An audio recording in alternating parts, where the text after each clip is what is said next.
তো বলতে পারে না। নির্বাচনী রোড ম্যাপ একেবারে মানে হেডলাইনটা খুব আমার মনে হচ্ছে যে খুব বড় শোনা যাচ্ছে। জিনিসটা আসলে কিছুই না। জিনিসটা হচ্ছে নির্বাচনের আগে কতগুলো রুটিন ওয়ার্ক করতে হয়, এগুলো একটা সময়সূচি, কোন সময়ে ওনারা কোন কাজটা করবেন। এটা ওরকম একটা যেভাবে একটা একবারে লং মার্চ করে একটা লক্ষ্যে রোড ম্যাপ যেরকম বলা হয়, জিনিসটা এরকম কোনো কিছুই না। জিনিসটা হচ্ছে একটা কতগুলো রুটিন ওয়ার্ক করতে হয় নির্বাচনের। হ্যাঁ, যেমন প্রথমে এই সংলাপগুলো করতেই হয় রাজনৈতিক দলগুলোর সাথে, সেইগুলো হচ্ছে আইনি নির্বাচনের সংক্রান্ত যে আইনগুলো আছে সে তার মধ্যে কোনো লুপহোলস আছে কিনা সেগুলো পরামর্শ নেওয়া, সংশোধন করা, নির্বাচনী এলাকা ঠিক করতে হয় প্রত্যেক বছর নির্বাচনের আগে, ভোটার লিস্ট আপডেট করতে হয়। এই কাজগুলো একেবারে রুটিন ওয়ার্ক, এগুলো ঘটা করে করার মতন কোনো ব্যাপারই না। তবু আমাদের এখানে ঘটা করে করতে পারলে অনেকে উৎসাহ বোধ করে। আর আরেকটা যেটা আসছে যে নির্বাচনের সময় সহায়ক সরকার হবে কিনা বা নির্বাচনের সময় কেমন সরকার থাকবে। আর এখন রাজনৈতিক মাঠে যে অবস্থা, যে দুই তিনটা ঘটনা আপনি বলবেন, সেই এগুলোর ক্ষেত্রে নির্বাচন কমিশনের আইনগতভাবে কোনো ভূমিকা আছে কিনা আমি জানি না। কারণ হ্যাঁ, অ্যাডভাইজারি ভূমিকা যদি হয় সেটা হয়তো প্রাইভেটলি বলতে পারে, কিন্তু আমাদের নির্বাচন কমিশনের যে আইন আছে সেই আইনের মধ্যে নির্বাচন কমিশন নির্বাচনের 1.5 বছর আগে রাজনৈতিক দলদের গুলোকে এই করো সেই করো, এটা করতে দেওয়া উচিত সরকার, এরকম কোনো পরামর্শ দেওয়ার অথবা লিগেলি কোনো কিছু ইম্পোজ করার কোনো বিধান আমাদের নির্বাচন কমিশন আইনের মধ্যে নাই। এটা যথার্থই এটা নির্বাচন যখন শুরু হবে তখন এগুলো কতগুলো রুটিন ওয়ার্ক করতে হয়। আর নির্বাচনের সময় কি ধরনের সরকার থাকবে, কার অধীনে নির্বাচন হবে, এইটাও নির্বাচন কমিশনের বিষয় না। নির্বাচন এটা রাজনৈতিক একটা সিদ্ধান্ত, এটা পলিটিক্যাল গভর্নমেন্ট এবং পলিটিক্যাল রাজনৈতিক দল তাদেরকে সিদ্ধান্ত নিতে হবে। এটা নির্বাচন কমিশনের কাজ না। কি ধরনের সরকার হবে সেই সরকার এই প্রশ্নটি একটু জনাব হাফিজউদ্দিন খানের কাছে করতে চাই যে আপনিও বলছিলেন লেভেল প্লেইং ফিল্ড যাতে তৈরি হয় সেই ব্যাপারে তো সচেষ্ট হতে হবে, কিন্তু সেই সচেষ্ট হওয়ার কোনো আইনগত অধিকার নির্বাচন কমিশনের আছে কিনা সেই প্রশ্নটির উত্তর নিশ্চয়ই আপনি আমাদেরকে দেবেন জনাব হাফিজউদ্দিন খান। এবং আমরা বিরতিতে যাচ্ছি, বিরতি থেকে ফিরে এসে অন্যান্য আলোচনা সহ এই আলোচনাতেও ফিরব।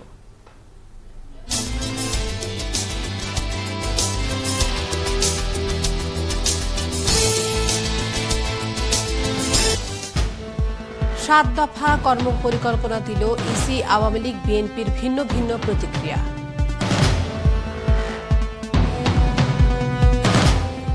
রাজধানীর জলাবদ্ধতা নিরসনে গ্র্যান্ড ক্যাননের প্রস্তাব দিল বুয়েটের গবেষকরা।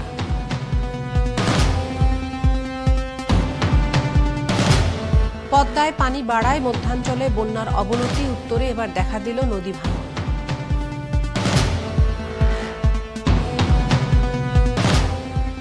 আশুলিয়ার আস্তানায় রণভঙ্গ দিয়ে আত্মসমর্পণ করল 90 জেএমবির 4 সদস্য।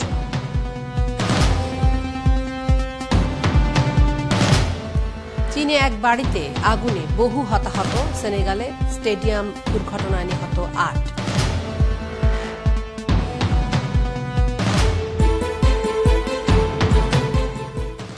একাত্তর জার্নাল এবং আরো একবার সবাইকে স্বাগত জানাচ্ছি। আমাদের সাথে রয়েছেন জনাব এম হাফিজউদ্দিন খান। আমি তার কাছে একটি প্রশ্ন রেখেছিলাম, সাবেক তত্ত্বাবধায়ক সরকারের উপদেষ্টা।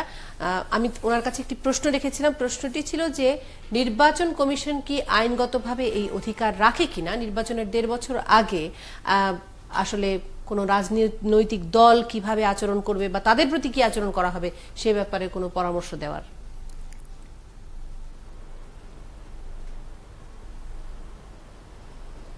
আমি তো প্রথমে বললাম যে আইনগত অধিকার তাদের নেই, এটা তো অস্বীকার করার কোনো উপায় নাই। নির্বাচন কমিশনকে এমন কোনো ক্ষমতা দেওয়া হয় নাই, তাদের সেরূপ ডিক্লেয়ার করার আগে তারা কিছু করতে পারে না।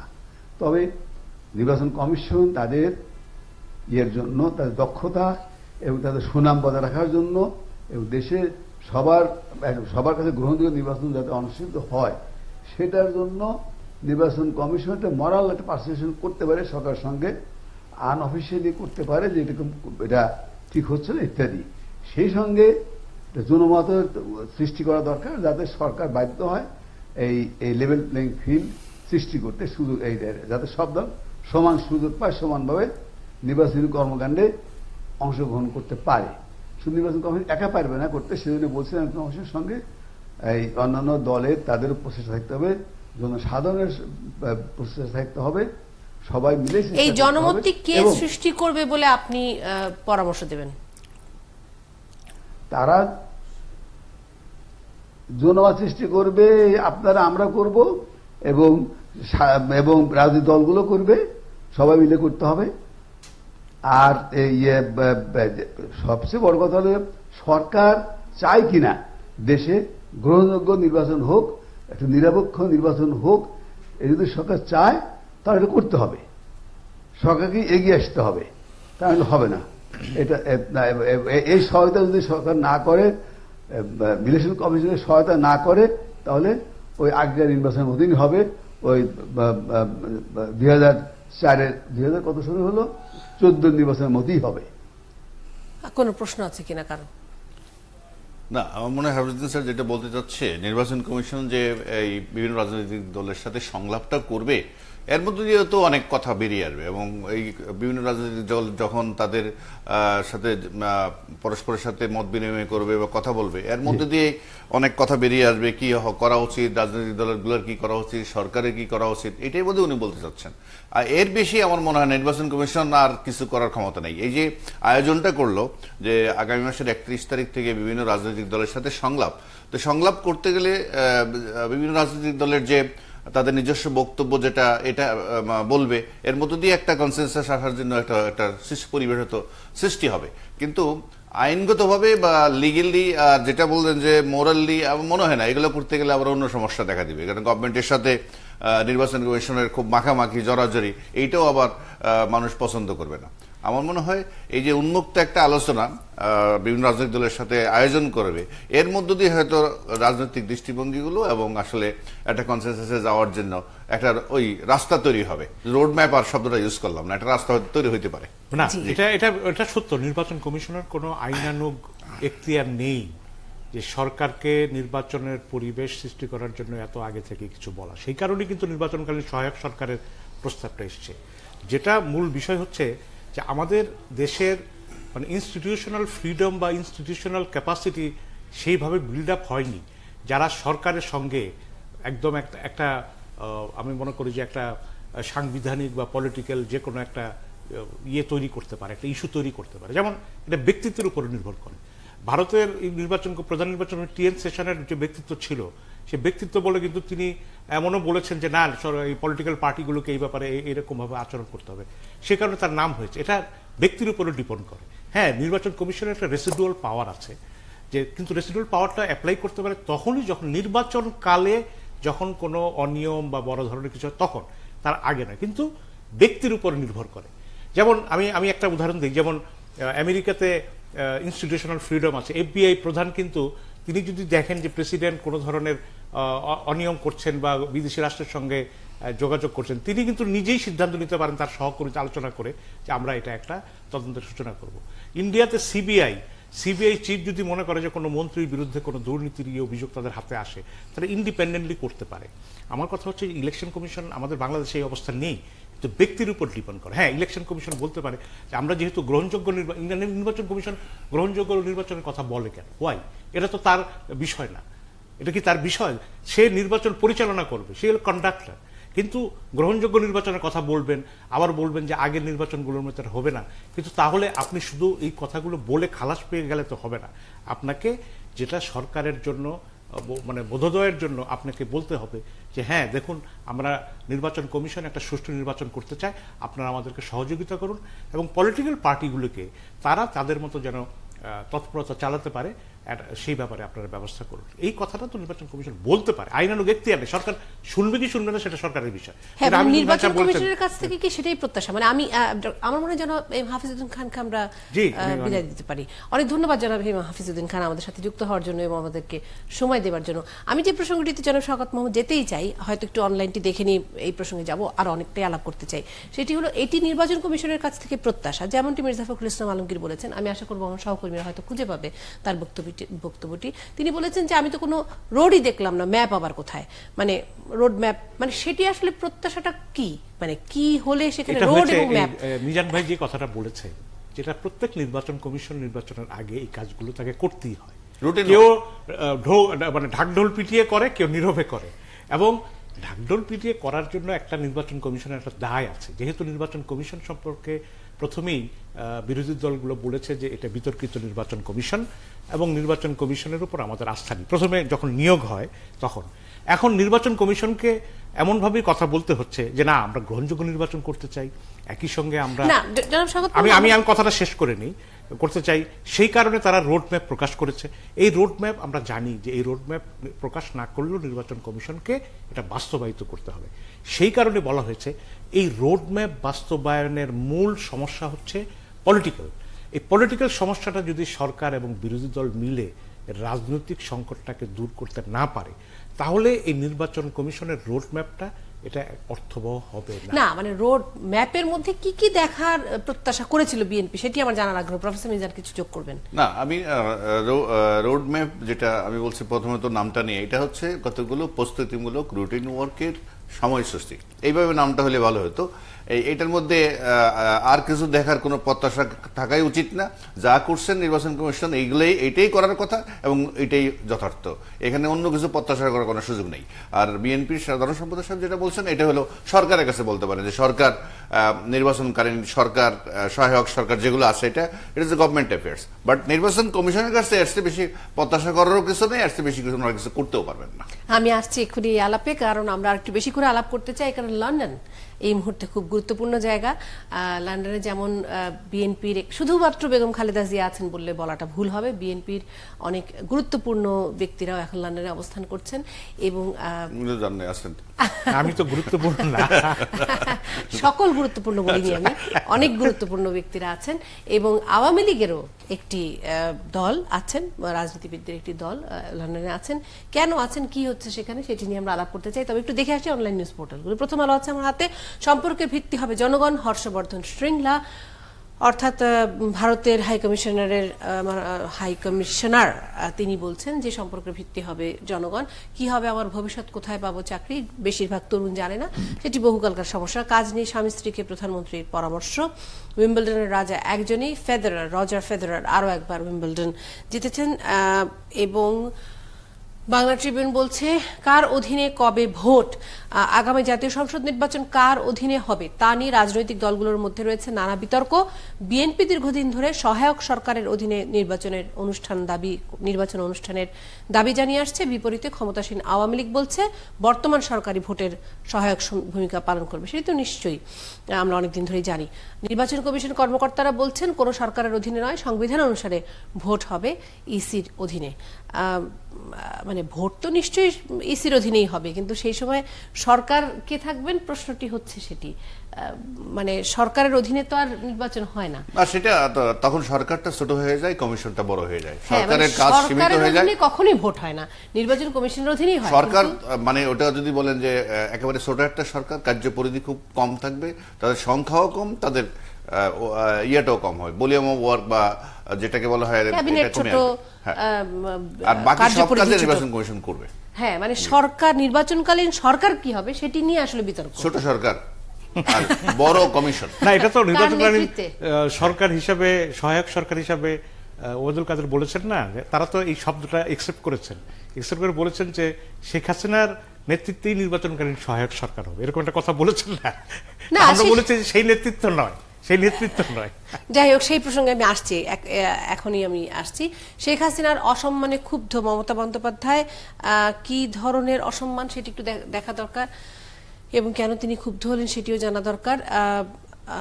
তিনি বলছেন যে দিল্লিতে প্রধানমন্ত্রী শেখ হাসিনার স্বনির্বন্ধ অনুরোধ ফিরিয়ে দিয়েছেন তিনি, পানি চাওয়া হলে বিদ্যুৎ দেওয়ার প্রস্তাব করেছেন, তার বাধাতেই 6 বছর ধরে তিস্তা চুক্তি। আমি ইদানিংকালের সাংবাদিকতা নিয়ে খুবই সমস্যার মধ্যে পড়ে যাই। আসল জায়গাটা কোথায় আছে, আসল জায়গাটা কোথায় আছে সেটি পেতে পেতে অনেক দূর পর্যন্ত চলে যেতে হয়। অথচ সেই শেখ হাসিনার অসম্মানেই নাকি মমতা বন্দ্যোপাধ্যায় এখন বিচলিত। ভারতের কেন্দ্রীয় সরকার চিঠি লিখে তিনি যে শেখ হাসিনা আচ্ছা যাই হোক, উপলক্ষ 1 জুলাইয়ের একটি ঘটনা। কলকাতার পার্ক সার্কাস এলাকায় বাংলাদেশের উপদূতাবাস ভবনের সামনে একটি বিক্ষোভ সমাবেশের আয়োজন করেছিল স্থানীয় বিশ্ব হিন্দু পরিষদ। বাংলাদেশের সংখ্যালঘু হিন্দুদের ওপর নির্যাতনের প্রতিবাদে সেই সমাবেশে ডাক দিয়েছিল কট্টরপন্থী হিন্দু সংগঠনটি এবং মমতা বন্দ্যোপাধ্যায় প্রশাসনের তার অনুমতিও দিয়েছিল। এবং মুশকিল বিশ্ব যেভাবে আমার মনে হয় সেই কলকাতায়- সমাবেশে হয়তো শেখ হাসিনার বিরুদ্ধে কিছু স্লোগান এটা হয়তো হতে পারে, এর বাইরে কিছু থাকার কথা না আর কি ওখানে। শেখ হাসিনার কুশপুত্তলিকা ও, দান আচ্ছা। করা হয়েছে, আচ্ছা। যেটি নিয়ে তারা অপমান করেছেন বলে মনে করছেন মমতা বন্দ্যোপাধ্যায়, এবং সেটি নিয়ে তিনি ক্ষুব্ধ হয়েছেন। The daily star, Comilla constable who rescued crash victims awarded, একজন কনস্টেবলের বুদ্ধিমত্তার কারণে অনেককে বেঁচে প্রাণ গেছে। পেয়েছেন, হ্যাঁ বেঁচে গেছেন, সেটিকে পুরস্কৃত করা হয়েছে। এবং আমি মনে করি যে এই ভালো রকম কাজ। এইরকম খবর আসাটা খুব জরুরি দরকার, এরকম খবর সামনে আসাটা খুব জরুরি দরকার। 50% women face unwanted touching at markets, শতকরা 50% নারী এই ধরনের স্পর্শের শিকার হন, সেটিও আমার মনে হয় যে কম এসছে, 50% না, শতকরা হারটি আরো বেশি হবে। অনেকে নিশ্চয়ই বলতে চাননি, অনেকে নিশ্চয়ই বিষয়টি নিয়ে গ্লানি বোধ করেছেন। Federer wins record 18th Wimbledon, যেটি আমরা একটু আগে বলছিলাম। EC's road map realistic, Tofail Ahmed তিনি বলেছেন, বাণিজ্যমন্ত্রী তিনি বলেছেন যে এই রোড ম্যাপ বাস্তবসম্মত। আর পাশে যেটি বলছিলাম যে EC's road map won't solve political crisis, যে রাজনৈতিক সংকট রয়েছে সেটিকে সমাধান করবে না মির্জা ফখরুল ইসলাম আলমগীর তেমনটি বলছেন। এই হলো মোটামুটি ডেইলি স্টার। সমকাল বলছে গার্মেন্ট কর্মী পরিচয়ে বাড়িটি ভাড়া নিয়েছিল জঙ্গিরা, 90 জেএমবি 4 জন সদস্য ধরা পড়েছে সাভারে, বায়ুপথে বাতাস ছিঁড়ে গেছে সেই শিশুর পেটে নারী। এই মানে এটি একটি ভয়ঙ্কর ঘটনা যে এই রকম আমি জানি না একটা ঘটনা ঘটলো, তারপরে এখন এটা একটা যশোরের ঘটনা দিকে শুধু ঘটলো না, শওকত মাহমুদ আমাদের এরপরে, সাথে একমত corporate হবেন এখন কিনা, একটা- যেই বিবরণটি দেওয়া হয় সেই বিবরণটির ব্যাপারে আমাদের খুব সতর্ক থাকা দরকার। অবশ্যই সতর্ক থাকা দরকার। এবং কতগুলো ঘটনা রিপোর্টিং এর ক্ষেত্রে আমি দেখেছি, টাঙ্গাইলে একটা ছেলেকে মায়ের সামনে বিবস্ত্র করা হয়েছিল, মাকেও বিবস্ত্র করা হয়েছিল, যে ছেলে ওই লোকের স্ত্রীর সঙ্গে পরকীয়া করছিল, এরকম একটা অভিযোগ এনে আমি এই ধরনের ঘটনার রিপোর্ট এবং তার বর্ণনায় এবং আমরা ছবি। অত্যন্ত ছবি আমরা এমন না মানে কেন একটা- রাজশাহীতে যে এতগুলো সাপ মেরে যে ছবিগুলো দিল পত্রিকায়, এটাও একটা এটাকে এক ধরনের বলে যে বাংলা ভাষায় বা শব্দ বিবংশা, আমরা মানে এগুলো- এমন একটা ঘৃণার উদ্রেক হয় আমাদের, যে আমরা স্বাভাবিক জীবনযাপন করতে আমরা কষ্ট বোধ করি। না, এবং এটি এক ধরনের উৎসাহ দেয় কিনা, অবশ্যই, মানে সেই কারণেই আমি অপরাধকে, বলছি। যে এমন ধরনের বিবরণ যে থাকে। যারা করে এগুলো তাদেরকে দৃষ্টান্তমূলক শাস্তি, এর আগেও দুটি শিশুর ক্ষেত্রে হয়েছে, একটা সিলেটে হয়েছিল, একটা খুলনায় হয়েছিল, কিন্তু তারা এই ধরনের কাজ করেই যাচ্ছে, কিভাবে যে তারা এগুলো চিন্তা করে। এবং এটা কমলো না, বরং বাড়লো বাড়লো, আস্তে আস্তে সেই। কয়েকদিনের ভিতরে। চিকুনগুনিয়ার দায় সরকার এড়াতে পারে না। যাই হোক, চিকুনগুনিয়ার দায় সরকার এড়াতে পারে না, এটি আমার কাছে ঠিক স্পষ্ট নয়। BDNews24.com, ইভিএম নিয়ে ভিন্ন সুর সিইসির, অর্থাৎ যে ডিজিটাল পদ্ধতিতে যে ভোট গ্রহণ বা ইভিএম ইলেকট্রনিক পদ্ধতিতে যে ভোট গ্রহণ, সেটি নিয়ে সিইসি কি বলছে, ব্যবহার হচ্ছে না বলে ইসি সচিবালয় জানালেও সিইসি কে নুরুল হুদা এখনই তা বাদ দিচ্ছে না, হয়তো সেটি ব্যবহার করা হতেও পারে। ইরানের প্রেসিডেন্টের ভাই গ্রেপ্তার, টেন্ডার নয়, ইমরানকে ডিম মারতে গিয়েছিলাম। ইমরানি সরকারের গাড়িতে বা কোথাও একটা ডিম দিয়ে তাকে আক্রমণ করা হয়েছে। জিয়া পরিষদে ছিলেন মামলাকারী সেই নীল শিক্ষক ডক্টর আবুল মনসুর আহমেদ, তাকে নিয়ে খবরটি ছাপা হয়েছে। এই মোটামুটি আমার হাতের অনলাইন নিউজ পোর্টালগুলো রয়েছে। আমি একটু যেমনটি আপনাদেরকে বলছিলাম যে আমি লন্ডনে যেতে চাই, লন্ডনে আছেন আমাদের সহকর্মী তানভীর আহমেদ, এবং তানভীরকে উল্টো করে দেখতে পাচ্ছি। আমি মনে করি যে আমাদের সহকর্মীরা নিশ্চয়ই তাকে সোজা করে দিতে পারবেন। অসুবিধা নেই, তানভীর হ্যাঁ। দেখা গেলে হয় তানভীর। না, তানভীরকে সোজা করেও আমরা দেখতে পারি নিশ্চয়ই। অনেক ধন্যবাদ তানভীর আমাদের সাথে যুক্ত হওয়ার জন্য এবং আমাদেরকে সময় দেওয়ার জন্য। তানভীর, আশা করি আপনি আমাকে শুনতে পাচ্ছেন। জানালেও হতেও পারে। তানভীর, আপনাকে আমরা শুনতে পাচ্ছি না, আমি দুঃখিত, আরেকবার যদি আপনি একটু কথা বলেন।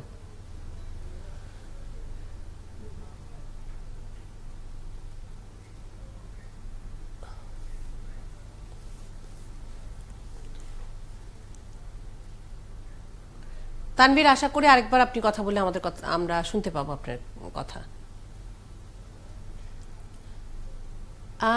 তানভীরের সাথে যোগাযোগটি পুনঃস্থাপিত হয়েছে। তানভীর, আবারও আপনাকে সোজা হতে হবে, আপনি আবারও বাঁকা হয়ে গেছেন, ঘুরে গেছেন। হ্যাঁ, আমার মনে হয় যে এখন হয়তো তানভীরকে পাবো। আর যদি না পাই তাহলে আমার মনে হয় বিরতি থেকে ফিরে এসেই তানভীরের সংযোগটি আরো একবার আমাদের ঝালাই করে নিতে হবে। ততক্ষণ একটা বিরতি নিয়ে আসি, কারণ আরবারও বলছিলাম যে এই বিষয়টি নিয়ে বড় করে আলোচনা করতে চাই, কারণ এটি গুরুত্বপূর্ণ বিষয়। লন্ডন এবং লন্ডনের নেতারা এবং তার সঙ্গে সঙ্গে নির্বাচন পূর্ববর্তী বৈঠক, নিশ্চয়ই সবকিছু নিয়ে আলাপ করবো ৭১ জার্নালে। বিরতি থেকে ফিরে আসে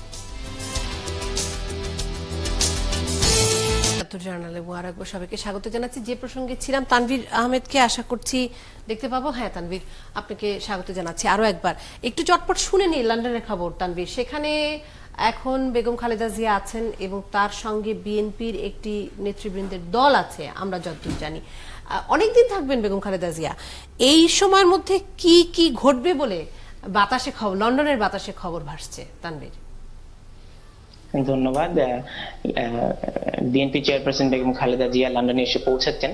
তবে যেই সংস্কৃতিটি আমরা দেখছি বেশ কবছর ধরে, বিএনপির প্রধান বা চেয়ারপারসন আসলে আওয়ামী লীগের লোকজনও সেখানে যান, আবার প্রধানমন্ত্রী যখন আসেন তখন আবার বিএনপির লোকজন সেখানে যান।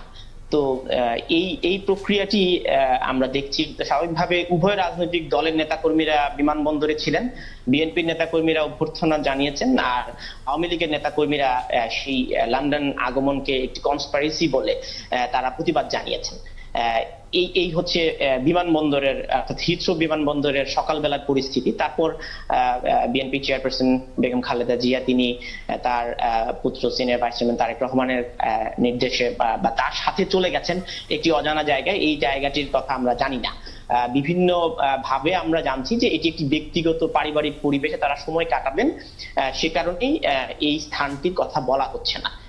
আর অন্যদিকে আমরা যেটি নিশ্চিত হয়েছি, একাধিক বিএনপির সিনিয়র নেতারা লন্ডনে এসেছেন, এবং শুধু বিএনপির নেতৃবৃন্দই নন, প্রথম সারির আওয়ামী লীগের সিনিয়র নেতারা এসেছেন। যেমন ডক্টর গহর রিজভির কথা আমরা জেনেছি, তিনি লন্ডনে আছেন। আমরা ডক্টর দীপু মনির কথা জেনেছি, তিনি লন্ডনে আছেন। ডক্টর মশিউর রহমানের কথা আমরা জেনেছি, তিনিও লন্ডনে আছেন। অন্যদিকে বিএনপির সিনিয়র নেতাদের মধ্যে ব্যারিস্টার রুমিন ফারহানা আছেন আমির খসরু মাহমুদ চৌধুরী। তো শীর্ষ নেতারা লন্ডনে থাকার মূল কারণ হচ্ছে আগামী মঙ্গলবার বিকেলে হাউস অব লর্ডসে একটি বাংলাদেশ বিষয়ক সেমিনার বিতর্ক অনুষ্ঠিত হবে। তো বিএনপি চেয়ারপারসন বেগম খালেদা জিয়ার এই লন্ডন সফরকে ঘিরে উভয়, অর্থাৎ বড় দুটি রাজনৈতিক দলের শীর্ষ নেতাদের লন্ডনে অবস্থান আসলেই রাজনীতিতে নতুন মাত্রা যোগ করবে বলেই আমরা মনে করছি। তানভীর, একটি বিষয় একটু শুনি আপনার কাছ থেকে, সেটি হচ্ছে এই দুই দলের দুই নেতৃবৃন্দের যে দল, তাদের মধ্যে কি কোনো, তাদের মানে এই পারস্পরিক দুই দলের মধ্যে কি কোনো সেমিনার, সিম্পোজিয়াম, গোল টেবিল বৈঠক, প্যানেল ডিসকাশন এরকম কিছু হওয়ার কোনো সম্ভাবনা আছে শুনছেন? সম্ভাবনা না, এটি নিশ্চিত। লন্ডনে আগামী 14 তারিখে হাউস অব লর্ডসে লর্ড কার্লাইলের আমন্ত্রণে এই দুই রাজনৈতিক দলের শীর্ষ নেতারা একটি বিতর্কে অংশ নেবেন। বিতর্কের বিষয় বাংলাদেশের সন্ত্রাসবাদ এবং আইনের শাসন। তো এই বিষয়ে এই সেমিনার মানে বিতর্কটিতে আসলে বাংলাদেশের ধারাবাহিকভাবে আমরা যতটুকু দেখছি যে মানবাধিকার সংস্থার অধিকাংশ মানে প্রতিনিধিরা উপস্থিত থাকবেন। অ্যামনেস্টি ইন্টারন্যাশনালের প্রতিনিধিরা আব্বাস ফাইজ উপস্থিত থাকবেন, এখানে হিউম্যান রাইটস ওয়াচের প্রতিনিধি উপস্থিত থাকবেন, একাধিক ইউরোপিয়ান ইউনিয়নের প্রতিনিধিরা উপস্থিত থাকবেন। তো অর্থাৎ শুধু প্রধান রাজনৈতিক দল বিএনপি এবং আওয়ামী লীগের মধ্যেই বিতর্ক অনুষ্ঠিত হবে না, এখানে মানবাধিকার সংগঠনগুলোর প্রতিনিধিরা উপস্থিত থাকবেন। এর আগের বিতর্ক গত বছর ঠিক একই সময়ে, গত বছরে বিতর্কটি হাউস অব লর্ডসে অনুষ্ঠিত হয়েছিল 19 তারিখে, 19শে জুলাই। এবার এই বিতর্কটি অনুষ্ঠিত হচ্ছে 18ই জুলাই। সেখানে জামায়াতের, গত বছর জামায়াতের কর্মীকে সেখান থেকে বের করে দেওয়া হয়েছিল, তিনি আমন্ত্রণ ছাড়া এসেছিলেন, পরে এটি নিয়েও বিতর্ক হয়েছে। তো এবারে আমরা এখনো পর্যন্ত জামায়াত ইসলামের কোনো প্রতিনিধির নাম সেখানে আমি এখনো আয়োজকদের কাছে আমরা দেখিনি। তো অপেক্ষা করছি 18 তারিখে কি হবে। তানভীর, আপনি আমাদের সাথে আছেন, আমি একটুখানি শুনে নেই যে আমার অতিথিরা কিছু জানতে চান কিনা, সেটিও একটু শুনে নিতে চাই, আর তা না হলে আমরা আলোচনায় যেতে চাই। তো বোঝাই যাচ্ছে মানে আওয়ামী লীগের নেতাদের বা নেতা মানে আওয়ামী লীগের সেই উপদেষ্টা মণ্ডলীর সদস্য দুইজনই, তারা বোধহয় সম্ভবত ওই হাউস অব লর্ডসের অংশগ্রহণ করার জন্য। কিন্তু এর বাইরে আসলে আর কি আছে সেটিও আমার মনে হয় না। আপনি যেটা মনে করতেছেন যে ওখানে কোনো আলোচনা হবে কিনা দুই দলের মধ্যে, অথবা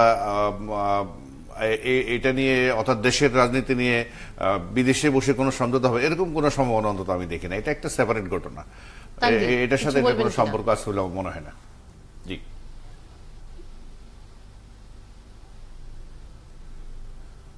না, যে বিষয়টা আমি একটু অ্যাড করতে চাই জি তানভীর, অবশ্যই। সেটা হচ্ছে যে তানভীর কি শুনতে পাচ্ছেন? জি জি শুনতে পাচ্ছি। হ্যাঁ। জি জি। বেগম খালেদা আমাকে যে জিয়া প্রশ্ন জি আমি আসছি খালেদা আপনার জিয়া কাছে। লন্ডনে গেছেন, এটা সম্পূর্ণ, এটি কোনো রাজনৈতিক সফর না, এটি হচ্ছে একটা চিকিৎসা সংক্রান্ত সফর। এবং দীর্ঘদিন ধরে তার ওর ছেলে যেমন বিএনপির সিনিয়র ভাইস চেয়ারম্যান জনাব তারেক রহমান এবং সে পরিবারের সঙ্গে দেখা সাক্ষাৎ হবে, চিকিৎসাও হবে।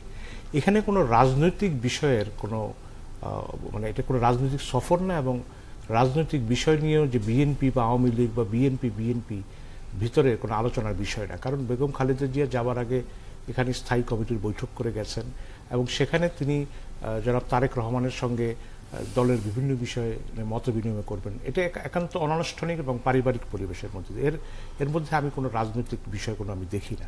হ্যাঁ, বেগম খালেদা জিয়া যেহেতু একজন পলিটিক্যাল লিডার, বাংলাদেশের সবচেয়ে জনপ্রিয় নেত্রী, সে কারণে তিনি লন্ডন গেছেন, এটা নিয়ে অনেক ধরনেরই আগ্রহ এবং জাতির মনোযোগ সেদিকে থাকতে পারে। কিন্তু লন্ডনে বসে কোনো রাজনৈতিক বিষয়ে ফয়সালা করার জন্য তিনি কোনো লন্ডনে যান, এটি সম্পূর্ণ তার চিকিৎসার জন্য সফর, এটি কোনো রাজনৈতিক সফর না। আমি এবং হাউস অফ লর্ডসে যে মিটিংটা হবে সেই মিটিংয়ের জন্য দুই দলেরই প্রতিনিধি দল সেখানে গেছেন, তারা বিতর্কে তারা এই হাউস অফ লর্ডস কিন্তু মাঝে মধ্যেই এই ধরনের আয়োজন করে থাকে এবং যারা এটা হাউস অফ কমন্সের বিল্ডিংয়ের ভেতরেই তারা এই আয়োজনটি করেন এবং এই আয়োজনের মধ্য দিয়ে বাংলাদেশের গণতন্ত্র, মানবাধিকার ইত্যাদি বিষয় নিয়ে এটা আলোচনা হয়। এবং এতে যেমনি করে তানভীর বলেছেন যে মানবাধিকার সংস্থাগুলো এবং বাংলাদেশ নিয়ে যারা ইন্টারেস্টেড আছেন এবং যারা আমন্ত্রিত, তারাই সেখানে কিন্তু এই আলোচনাটা করতে পারে। আমি এই প্রসঙ্গটি তার একটু বেশি করে আসবো। তানভীর, আপনি কিছু যোগ করবেন কিনা এই অ্যাজাম্পশন বা এই ধারণায় যে এখানে আসলে তেমন কোনো ব্যাপার নেই? আওয়ামী লীগের নেতৃবৃন্দও গেছেন এই লর্ড কার্লাইলের এই বিএনপির তরফ অনুষ্ঠানে। থেকে দীর্ঘদিন ধরেই নির্বাচন প্রক্রিয়াটি কি হবে এ ধরনের আলোচনা বাংলাদেশে যখন বিএনপি চেয়ারপারসন এবং বিএনপির মহাসচিবের তরফ থেকেও কিন্তু বারবার 2000 সালের নির্বাচন কাঠামোটি কি হবে এটি নিয়েই বিতর্ক, যে কারণে গত নির্বাচনে বিএনপি অংশ নিল না। এই বিষয়টিকে প্রাধান্য দিয়ে হাউস অফ লর্ডসে যে বিতর্কটি অনুষ্ঠিত হবে, এতে প্রধান দুই রাজনৈতিক দল আসলে নির্বাচন প্রক্রিয়াটি কি হবে এটি আন্তর্জাতিক বিশ্বের কাছে তুলে ধরবে। তারা তাদের বিশেষ করে যেহেতু মানে আপনি শিরোনামটি দেখুন, সন্ত্রাসবাদ এবং আইনের শাসন। এখন আইনের শাসন কোথায় ব্যাহত হচ্ছে, বাংলাদেশের ধারাবাহিক সন্ত্রাসবাদ বা বিশেষ গুমের বিষয়গুলোকে বিএনপির তরফ থেকে এখানে হাউস অফ লর্ডসের বিতর্কে উত্থাপন করা হবে বলে আমরা জেনেছি। বিশেষ করে আপনি দেখুন যে ফরহাদ মাজারের যে ঘটনাটি ঘটেছে, গার্ডিয়ানের সাক্ষাৎকারে তিনি বলছেন তিনি গুম হয়ে গেছেন, তাকে তুলে নেওয়া হয়েছে। কিন্তু বাংলাদেশের গণমাধ্যম এবং খুলনা থেকে যে ভিডিওটি প্রকাশ হলো এবং তিনি একটি মোবাইলের দোকানে গিয়ে যেখানে তিনি টাকা বা বিকাশ করছেন, ওই ভিডিওটি প্রকাশ হওয়ার পর কিন্তু বাংলাদেশের মানুষের মধ্যে এক ধরনের মাইন্ড চেঞ্জ হয়ে গেছে, না তিনি অপহৃত হননি, যদিও এটি চূড়ান্ত ভাবে আদালত থেকে আসবার কথা। কিন্তু গার্ডিয়ানে একরকম বক্তব্য, বাংলাদেশের গণমাধ্যমে ভিন্ন রকম বক্তব্য। তো এই বক্তব্যগুলো কিন্তু আন্তর্জাতিক বিশ্বকে বিভ্রান্ত করছে। তাহলে বাংলাদেশের এখানে আমি একটু কারেকশন দিই, এটা বাংলাদেশের গণমাধ্যমের বক্তব্য না, এটা আইজিপির বক্তব্য। আন্তর্জাতিক বিশ্বকে গার্ডিয়ান বিভ্রান্ত করছে না ভিডিও ফুটেজগুলো বিভ্রান্ত করছে? গার্ডিয়ান পত্রিকা তো বহুবারই বিভ্রান্ত করছে বাংলাদেশ নিয়ে। একটু ভিডিও ফুটেজ তো ছবি একটু স্টেপ আউট কথা বলে, এটা বাংলাদেশের গণমাধ্যম না, এটা বিভ্রান্তটা কি বাংলাদেশের গার্ডিয়ানে আইজিপি করলো না বক্তব্য। ভিডিও ফুটেজে করলো? আমি শেষ করছি। তো এক্ষেত্রে নির্বাচনের আগে এই বিষয়গুলো আলোচনা আসছে। যুক্তরাষ্ট্র এবং ব্রিটেন, যুক্তরাষ্ট্র এবং ব্রিটেনের আন্তর্জাতিক মহল এর কাছে নির্বাচনের যে লেভেল প্লেইং গ্রাউন্ডের কথা বারবার বিএনপির তরফ থেকে বলা হচ্ছে, তারা এই বিষয়গুলো তুলে ধরবেন বলে আমরা জেনেছি। যে আদৌ নির্বাচন কালীন সরকার প্রক্রিয়াটি কি হবে এই বিষয়ে আসলে আওয়ামী লীগের তরফ থেকে আসলে বিএনপির সাথে সরাসরি বৈঠকের কোনো প্রপোজাল নেই। তো এখানে ইতিবাচক দিক হচ্ছে বিএনপি এবং আওয়ামী লীগ প্রধান দুই রাজনৈতিক দল সরাসরি মুখোমুখি আলোচনা করবার একটি সুযোগ তৈরি হবে বলে মনে করছেন আয়োজকরা। বিশেষ করে লর্ড কার্লাইল এবং তার প্রতিনিধির কাছে আমি জানতে চেয়েছিলাম এই আয়োজনটি কেন, আলোচনাটি বাংলাদেশে হচ্ছে না কেন?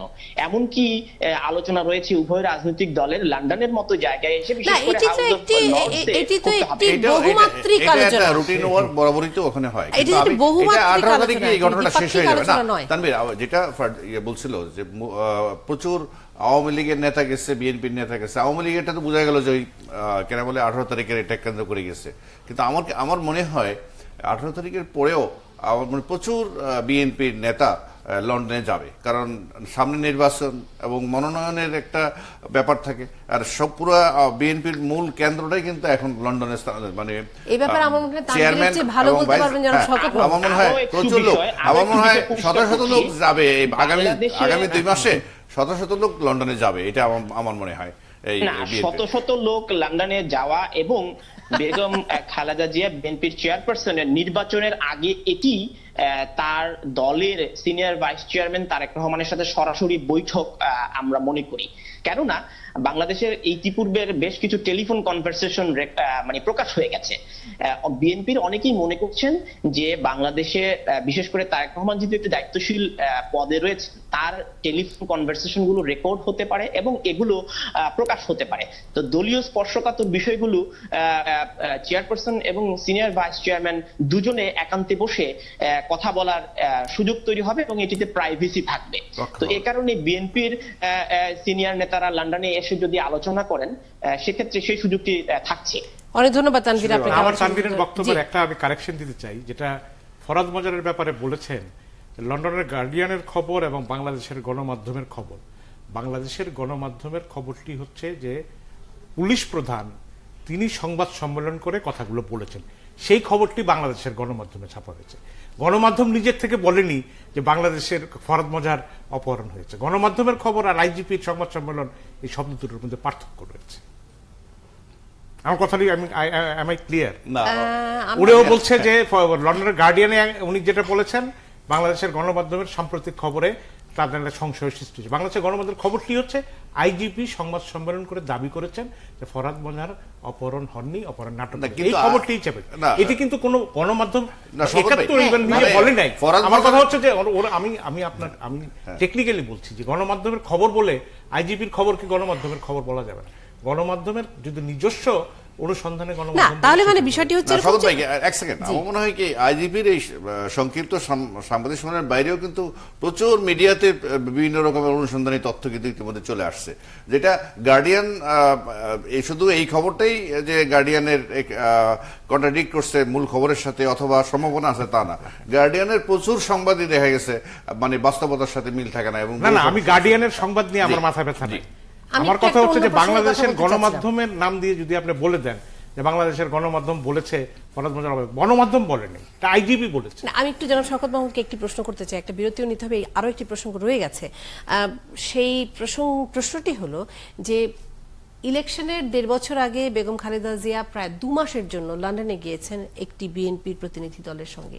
সেটা না, শুধু বিএনপির কোনো প্রতিনিধি দল না, ভুল বলছি আমি। বিএনপির কোনো প্রতিনিধি দল পরে যাবে, এখন যায় না, এখন জানি না, এখনো যায়নি, পরে যাবে কিনা আমি জানি না। বিএনপির পরে নেতৃবৃন্দ যাবে এটা আপনি নিশ্চিত থাকেন। না, নেতৃবৃন্দের একটি দল লন্ডনে আছেন এবং বেগম খালেদা জিয়াও আছেন 2 মাসের জন্য প্রায়। এবং এখন আসলে বাংলাদেশের নির্বাচনী একটা হাওয়া বইছে। সেটি নির্বাচন কেমন হবে না হবে সেটি পরের প্রশ্ন, কিন্তু এক ধরনের নির্বাচনের হাওয়া বইছে। সব দলই এই ব্যাপারে বেশ সক্রিয়। বিএনপিও তার দল গোছাচ্ছে, আওয়ামী লীগও তার দল গোছাচ্ছে, এরকম কথা আমরা শুনছি। এরকম সময় বিএনপির 1 এবং 2 দুজনেই একটা জায়গায় আছেন লন্ডনে দীর্ঘ সময়ের জন্য। এটি শুধুই ব্যক্তিগত, শুধুই চিকিৎসাজনিত আমার মনে হয় আপনি একটু মানবিক দিকটা উপেক্ষা করছেন। তার বেগম খালেদা জিয়ার চিকিৎসার ভীষণ প্রয়োজন। আপনি যদি তাকে গত কয়েকদিন ধরে যদি দেখেন, 1 মাস 2 মাস ধরে তিনি ঠিকমতো অফিসও করতে পারছেন না, তার পায়ের ব্যথা বেড়েছে, চোখের সমস্যা হচ্ছে। মূল কারণ হচ্ছে তিনি চিকিৎসার জন্য গেছেন। না, তারপর পারিবারিক পরিবারের সঙ্গে সাক্ষাতের বিষয়টি রয়েছে। সব জায়গায় সব রাজনীতি নেই, এবং সেখানে গেলে চিকিৎসা হবে, পরিবারের সঙ্গে দেখা হবে, এবং তার ছেলে যিনি বিএনপির সিনিয়র ভাইস চেয়ারম্যান তার সঙ্গে তো কথা হবেই রাজনীতির বিষয়ে। কিন্তু সেখানে গিয়ে যদি আমরা মনে করি যে ঢাকা থেকে দলে দলে লোক গিয়ে তাদের দুজনের সঙ্গে দেখা করেই করবে, বেগম খালেদা জিয়া এবং তারেক রহমান তাদের পারিবারিক পরিবেশের মধ্যে থাকতে চান। এখানে বাইরের থেকে গিয়ে দেখা করে উনি যেটা বলেছেন মনোনয়নের শত শত লোক যাবে, মনোনয়নের ব্যাপারে সিদ্ধান্ত তাদের মধ্যে আলোচনা হবে, এটা বেগম খালেদা জিয়া এবং তারেক রহমান এবং স্থায়ী কমিটি তারাই এগুলি ডক্টর এই মিজানুর মুহূর্তে রহমান, এটা আপনি সেটা কেমন সম্ভব। করে নিশ্চিত হলেন যে শত শত লোক যাবে? এটা তো যে কোনো রাজনৈতিক দলের যেখানে কেন্দ্র, সেটা দেশেও হবে।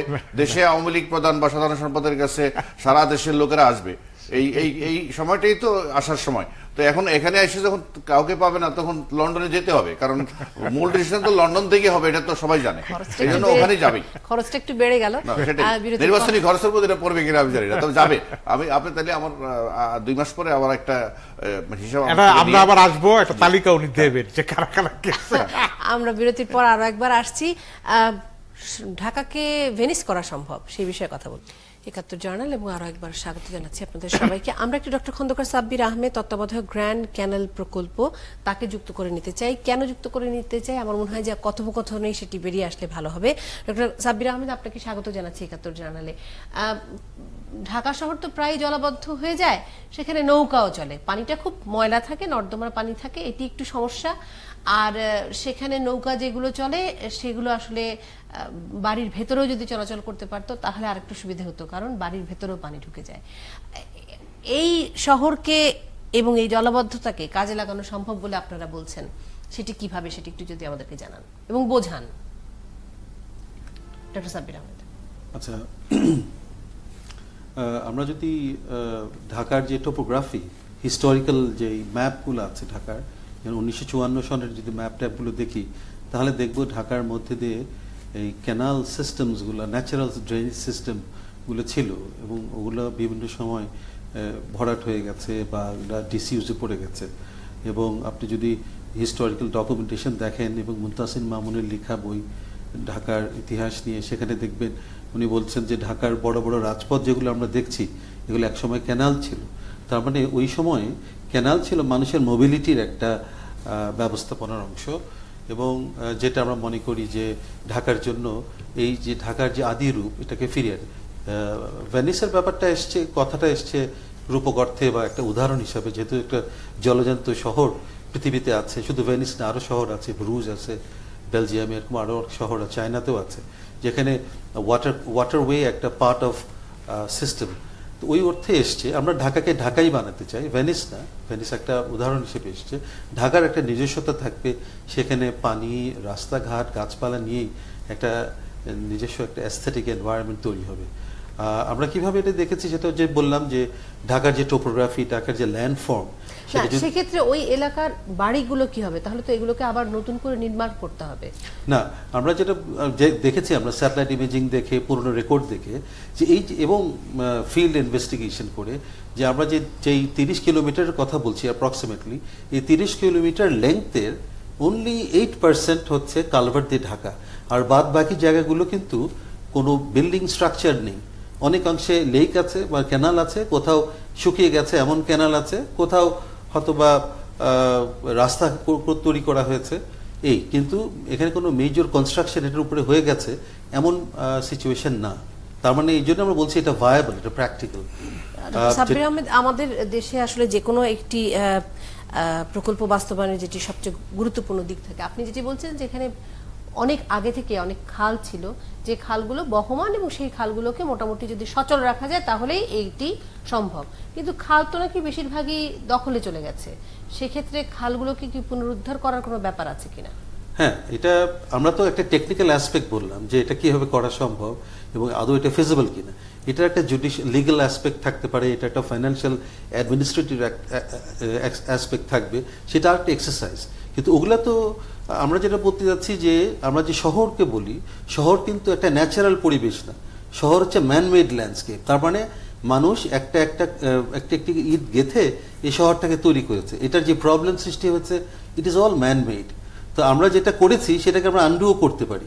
এখন এটা করার জন্য যে লিগ্যাল প্রসেসেস লাগবে সেটা আমরা করব, কিন্তু যেটা খুব জরুরি সেটা হচ্ছে আমাদের পলিটিক্যাল উইল, বা আমরা নগরবাসীরা চাই কিনা এমন একটা শহর যেখান থেকে এরকম একটা হার্ট দিয়ে একটা ওয়াটার কোর্স থাকবে, যেটা আমাদের চলাচলে সাহায্য করবে, বিকালবেলা হাঁটতে পারবো, অফিস শেষে এটা করে চা খেতে খেতে আমরা বাড়ি ফিরতে পারবো এই ওয়াটার বাস দিয়ে, যেটার কিছুটা ইনক্লিং আপনারা দেখছেন যে হাতির ঝিলে সেটার কিছু আমরা ইয়ে পাচ্ছি আমরা, কিন্তু এটা আমাদের সাব্বির করা আহমেদ, সম্ভব। আপনি আছেন আমাদের সাথে, কোনো প্রশ্ন আছে না কিনা না, ওনার এটা তো কাছে? একটা চমৎকার আইডিয়া, কিন্তু কিন্তু ডক্টর মিজানুর রহমান, আমি একটুখানি যে প্রশ্নটি করতে চাই আপনাকে ওনার কথার সূত্র ধরে, সেটি হচ্ছে যে আমার তো মনে হয় এই খাল পুনরুদ্ধার ওই জায়গাতেই প্রকল্প আটকে যাবে। না না, উনি তো বলেন খাল পুনরুদ্ধারের ব্যাপার নেই, তবে ঢাকার যে জলাবদ্ধতা, না, না, আছে।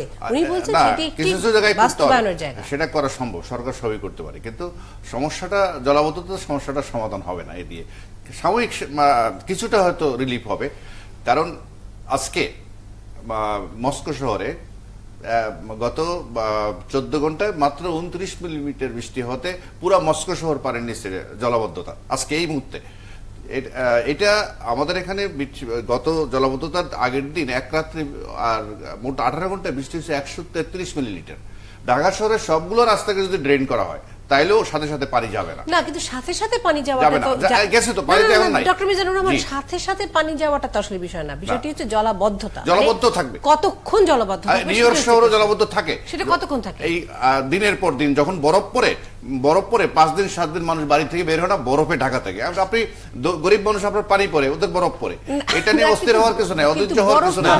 বরং ওই পানির সাথে ওরাই বরং প্ল্যানটা নিয়ে আসতে পারে। অর্থাৎ পানির সাথে পানিতে কিভাবে ব্যবহার করতে হবে এবং জলাবদ্ধ পানি দিয়ে আমাকে আরো বহুদিন থাকতে হবে, সেই বুদ্ধিটাই বের করতে হবে। এই জলাবদ্ধতা আপনি পরিত্রাণ পাচ্ছেন না। না, আমি সাব্বির একটু আহমেদ, আমি বলতে চাচ্ছি যে এটা একটা আরবান প্রবলেম, জলাবদ্ধতা আরবান প্রবলেম। কেন আরবান প্রবলেম? কারণ আমরা শহরে যে সারফেসটাকে ওয়াটারপ্রুফ করি, ঢেকে ফেলছি। রাস্তা, পেভমেন্ট, ভবন নির্মাণ করে পানি শোষণ যে করতে পারি, যে সয়েল, সেটাকে আমরা ঢেকে ফেলি, তখন অ্যাকুমুলেশন অফ ওয়াটার হয়, জলাবদ্ধতা হয়। আমি বারবার বলতে চাচ্ছি, প্রবলেম যদি হয়, প্রবলেম সলিউশনের কিন্তু একটা ওয়ে আউট থাকতেই হবে। এটা we cannot just give it up. আপনি যে ক্লাইমেট চেঞ্জের কথা আমরা বলছি, যতদিন যাবে আমরা দেখব ক্লাইমেট চেঞ্জের যে ইফেক্টগুলো হবে, তার একটা ক্যারেক্টার হবে হচ্ছে অল্প সময়ের মধ্যে হঠাৎ করে অনেক বৃষ্টি বৃষ্টি হবে। হওয়া, হ্যাঁ। তো সেই বৃষ্টির পানি কিন্তু আপনাকে ড্রেইন করতে হবে, এবং সেটার জন্য আপনি কষ্ট না হয়ে এটা একটা সলিউশনের দিকে যেতে হবে।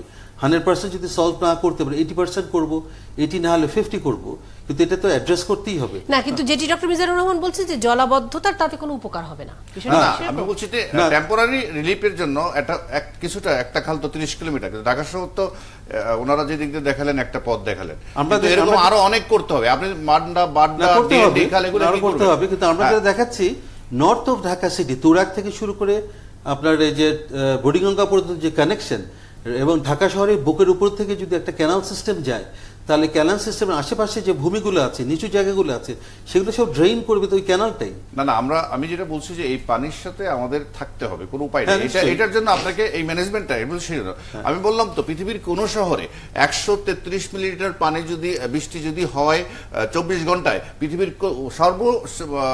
উৎকৃষ্ট না, যে কিন্তু ডক্টর মিজানুর ক্যানাল রহমান ব্যবস্থা, এটা দিয়ে পানি যাবে না, না, না, পানি ডক্টর আটকাবে মিজানুর এবং রহমান সেই প্রশ্নটি পানিটাকে হচ্ছে ব্যবহার যে পানিটা পরিষ্কার হতে হবে এবং পানিটা যাতে কত তাড়াতাড়ি নেমে যায়, মানে প্রশ্নটি হচ্ছে অত সেই তাড়াতাড়িও পানিটি না। কত বললাম তো, এই তাড়াতাড়ি মুহূর্তে মস্কো শহর পুরোটাই, এবং ওই একই কথা আমরা যে আলোচনা করছি, আপনি রাশিয়ান মস্কো টেলিভিশন খুলেন, একই আলোচনা হচ্ছে পুরো কিন্তু মস্কো শহর আছে। কি ড্রেনেজের জন্য খুব বিখ্যাত? যে হ্যাঁ, মস্কো শহরে মস্কো শহরের মতন বড় রাস্তা পৃথিবীর কম শহরে আছে এবং ড্রেনেজ সিস্টেম উন্নত, কিন্তু ওরা এই পরিমাণ পানি নেওয়ার জন্য করা হয়নি। কিন্তু আচ্ছা, আমার প্রশ্ন আছে। 29 মিলিলিটার বৃষ্টি না, এই প্রথম মস্কো শহর তো বরফের কথা বলছিলাম আমরা। না, না, পানি পানির কথা এবার বলছি, এখন বৃষ্টি বৃষ্টির হচ্ছে, না, আজকে বৃষ্টি। কিন্তু কানাডাতেও শুনতে পারি যে 2 থেকে 3 ঘন্টার মধ্যে পুরো বরফ পরিষ্কার 2 হয়ে যায়। দিন 3 দিন ঘরে আটকা থাকার পরে সেই রকম শুনতে পাই না। যাই হোক, কেন এটি আপনি না শুনতে পারবেন? আমি দেখছি, আমি নিজে আটকেছিলাম 2-3 দিন, 4 দিন মানে ঘরের সেটা মধ্যে। আমার কত একটা জি। জানা এটাও তো দুর্যোগ, এটাও দুর্যোগ। এই ওখানে গ্র্যান্ড- পানি পড়ছে, ওখানে বরফ পড়ছে, এর বেশি ডিফারেন্স নাই, দুর্যোগ হিসেবে নিতে হবে এটা। গ্র্যান্ড ক্যানেল